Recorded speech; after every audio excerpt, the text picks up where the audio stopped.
Sosok Jenderal Bintang 2 ini jadi pesaing Herman Deru Pilgub Sumsel, kelahiran Palembang, berpengalaman di Brimob.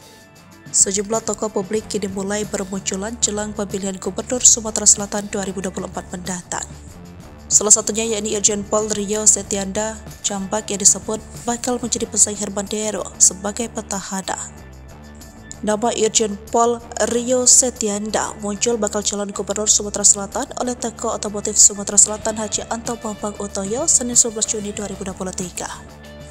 Saya dengar-dengar ada buka baru dari seorang mantan jenderal polisi, Irjen Pol Rio S. Cambak, yang akan maju ikut meramaikan Pilkada Sumsel 2024, kata Anto Bambang Utoyo yang bernama lengkap Haji Bambang Irawan. Anto pun mengakui cukup mengenal Haji Rio yang dinilai memiliki dedikasi, kredibilitas, konsistensi, integritas, visioner dalam setiap penugasan. Berikut profil Rio S. Cambak bakal calon Gubernur Sumatera Selatan yang menjadi pesaing Herman Deru dilansir Sripuku.com dari berbagai sumber. Ia merupakan jenderal kelahiran Palembang pada 4 September 1963. Ia merupakan Akpol 1987 dan berpengalaman dalam bidang Brimob.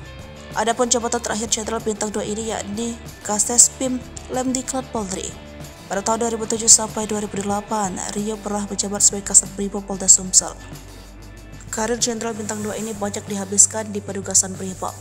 Selain pernah menjabat Kasat Brimob Polda Sumatera Selatan, ia tercatat juga pernah menjabat Kasat Brimob Polda Jambi, Polda Maluku, Badan Satpol Riau. Kemudian pada tahun 2012 sampai 2013 ia pernah menjabat sebagai Wakapolda Kalimantan Tengah. Setahun berselang ia ditugaskan menjadi Wakakor Brimob Polri. Setahun berikutnya ia menjabat sebagai Wakapolda Aceh. 2 tahun menjabat Wakapolda Aceh, ia dipromosikan menjadi Kapolda Aceh selama 4 tahun dari 2016 sampai 2020. Kemudian di tahun 2020 ia menjabat Kasespim Lemdiklat Polri. Terakhir ia menjabat analisis kebijakan utama Slok Polri.